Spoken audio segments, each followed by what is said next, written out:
สปป.ลาวมีการเฉลิมฉลองวันต้านการฉลาดบังหลวงสากลครบรอบ22 ปีพอดี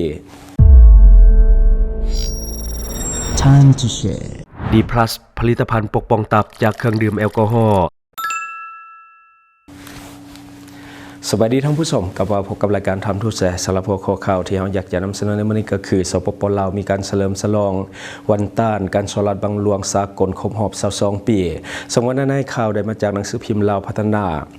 วันที่8ธันวาคมปี2025องค์การกฎการแห่งรัฐและก็องค์การต้านการฉลาดบังหลวงขั้นศูนย์กลางได้จัดพิธีการเฉลิมฉลองวันต้านการฉลาดบังหลวงสากลครบรอบ22 ปีตั้งแต่วันที่9เดือน12ปี2003จนฮอดวันที่9เดือน12ปี2025ภายใต้คำขวัญที่ว่าความแห่งความใจกับวัยหนุ่มในการต้านการฉลาดบังหลวงเพื่อแสดงอนาคตอันสดใสโดยการเข้าร่วมของท่านวิไลวรรณบุตรคำรองประธานองค์การกฎการแห่งรัฐรองหัวหน้าองค์การต้านการฉลาดบังหลวงขั้นศูนย์กลางและก็มีผู้ตั้งหน้าจากองค์การสหประชาชาติเพื่อต้านยาเสพติดและก็อาชญากรรมหรือว่า UNODC และภาคส่วนที่เกี่ยวข้องเข้าร่วม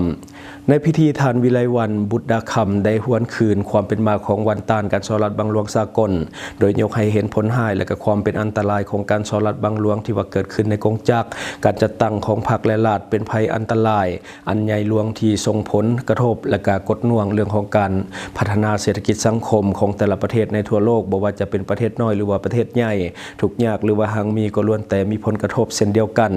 การฉลาดบังหลวงพร้อมเป็นภัยข่มขู่ต่อกับความมีเสถียรภาพของการจัดตั้งรัฐและเอกชนก่อให้เกิดความบ่สงบและก็ความบ่ยุติธรรมในสังคมเป็นการบั่นทอนกำลังแห่งก็คือความเชื่อมั่นและก็ค่านิยมของสังคมต่อกับบรรดาสถาบันการปกครองและการจัดตั้งต่างๆย้อนเห็นได้ผลร้ายและภัยอันตรายของการฉลาดบังหลวงก็คือดังกล่าวจึงได้มีการค้นคว้าสร้างกฎหมายสากลเพื่อเป็นบ่อนอิงให้แก่การพัวพันหัวมือระหว่างประเทศนับทั้งอยู่ในขอบเขตภาคพื้นและสากลเพื่อพร้อมการสกัดกั้นและต่อสู้อย่างมีประสิทธิผลต่อการกระทำหรือว่าพฤติกรรมที่เป็นการฉลาดบังหลวงดังนั้นกองประชุมใหญ่องค์การสหประชาชาติปี 2000 จึงได้มีมติเลขที่ 55/61 ลงวันที่4ธันวาคมปี 2000 กำหนดความจำเป็นในการสร้างกฎบัตรสากลในการสกัดกั้นและก็ต้านการฉลาดบังหลวงจากนั้นสนธิสัญญาสหประชาชาติว่าด้วยการต้านการฉลาดบังหลวงได้ถึงรับรองเอาอย่างเป็นทางการและก็เอกสารกันในวันที่18ธันวาคมปี 2002 ที่นิวยอร์กสหรัฐอเมริกาและได้เปิดให้ประเทศต่างๆลงนามเข้าเป็นสมาชิกในวันที่9 วันที่11ธันวาคมปี 2003 ที่เมืองเมริดาประเทศเม็กซิโกมาฮอดปัจจุบันมี190ประเทศเข้าร่วมเป็นภาคีสำหรับสปป.ลาวแม้นได้ลงนามในวันที่10ธันวาคมปี 2003และได้ให้สัตยาบันในวันที่25กันยายนปี 2009กองประชุมองค์การสหประชาชาติปี 2003ยังได้ยติ 58/4 กำหนดเอาวันที่9ธันวาคมของทุกๆปีเป็นวันต้านการฉลาดบังหลวงสากลนับตั้งแต่นั้นมาวันที่9ธันวาคมได้กลายเป็นวันที่มีความหมายความสำคัญแห่งความสามัคคีในการต่อสู้ต้านการฉลาดบังหลวงของบรรดาประเทศในโลกอันนี้ก็คือในของข่าวเนาะที่ว่าเรื่องของการฉลาดบังหลวงก็คือการต้านการฉลาดบังหลวงบอกว่าประเทศใดก็ตามเนาะประเทศน้อยประเทศใหญ่ประเทศเจริญแล้วหรือว่าประเทศด้อยพัฒนาก็มีการคอร์รัปชันหรือว่าการฉลาดบังหลวงค่อนข้างที่จะเป็นเรื่องปกติอยู่แล้วมันแทบจะปราศจากบ่ได้สำหรับเรื่องของการฉลาดบังหลวงบอกว่าประเทศใดก็มีคือกัน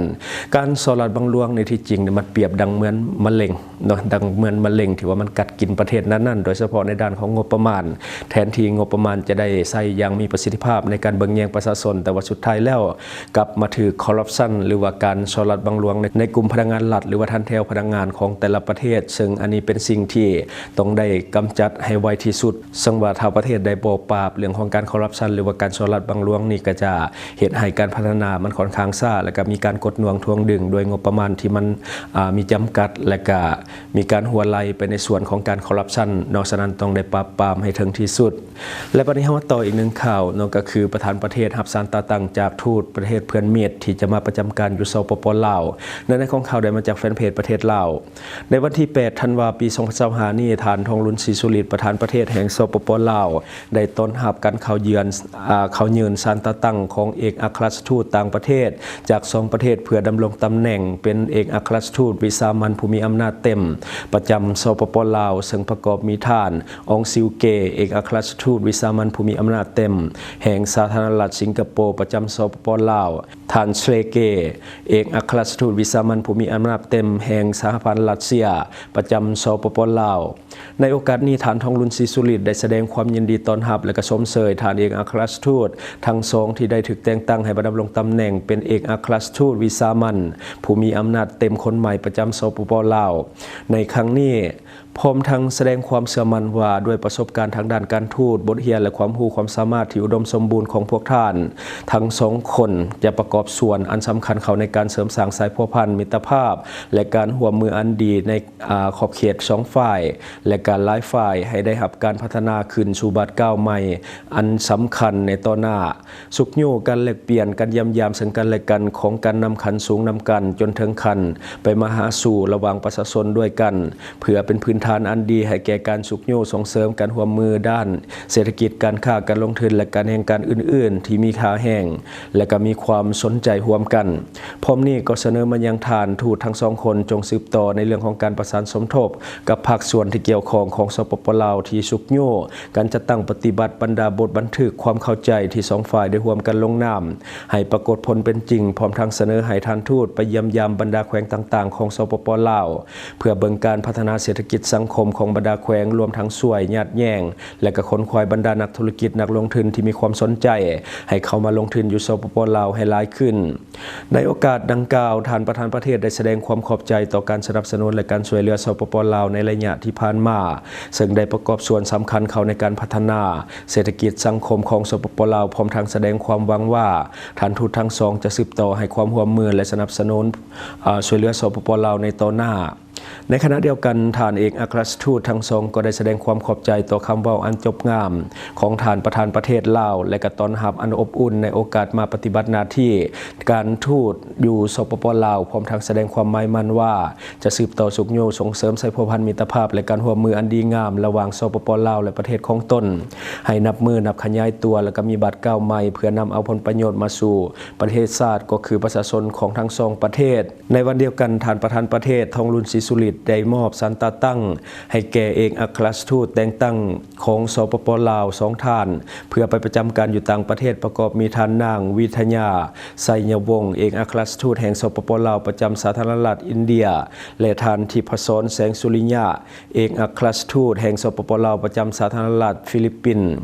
ในโอกาสดังกล่าวท่านทองลุนศรีสุริตได้แสดงความยองย่อสมเชยต่อท่านเอกอัครราชทูตแต่งตั้งทั้งสองที่จะไปปฏิบัติหน้าที่การทูตอยู่ต่างประเทศพร้อมทั้งได้ชี้นำให้จงสืบต่อประกอบส่วนถูกเครือแห่งและกับความรู้ความสามารถของตนเขาในการเสริมสร้างขยายสายพัวพันธ์มิตรภาพและการร่วมมืออันดีงามระหว่างสปป.ลาวและประเทศเพื่อนมิตรให้แตกดอกออกผลยิ่งขึ้นและก็สุขโยการจัดตั้งปฏิบัติบรรดาเอกสารการร่วมมือต่างๆที่สองฝ่ายได้ลงนามกันแล้ว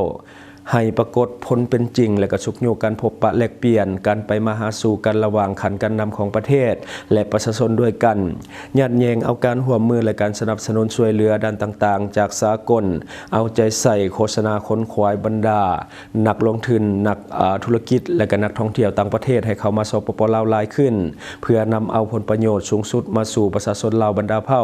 ประกอบส่วนอย่างตั้งหน้าเขาในการพัฒนาเศรษฐกิจสังคมของสปป.ลาวในการลบล้างความทุกข์ยากให้แก่ประชาชนลาวและให้สามารถนำพาประเทศชาติหลุดพ้นออกจากสถานภาพด้อยพัฒนาภายในปี 2026 ตามเป้าหมายที่วางไว้อันนี้ก็คือเรื่องเขาดีโดยเรื่องของทูตต่างๆที่ว่าจะมาประจำอยู่สปป.ลาวและก็ทูตของลาวจะไปประจำอยู่ประเทศอื่นๆเนาะทั้งหมดก็คือสิ่งที่เราเก็บมาเล่าสู่ฟังหวังว่าท่านจะได้รับสาระดีๆสำหรับท่านที่ว่าเบิ่งรายการเฮาอยู่คิดเห็นจะได้กับสิ่งที่ว่านำเสนอไปก็อย่าลืมฝากไว้ภายใต้คอมเมนต์ของเฮาและข้าพเจ้าจะเข้าไปอ่านด้วยตนเองขอขอบใจช่องทางที่คุณสามารถรับชมข่าวสารจาก Time to Share Studio Fanpage Time to Share Laos YouTube Time to Share TikTok Time to Share Laos Facebook สิงห์ดาราสายลินอยู่เมืองลาวใช้แต่เงินกีบลาวและส่งเสริมผลิตภัณฑ์ภายในเพื่อลดผ่อนการนำเข้าสินค้าและแก้ปัญหาเงินตรา Subscribe for more video.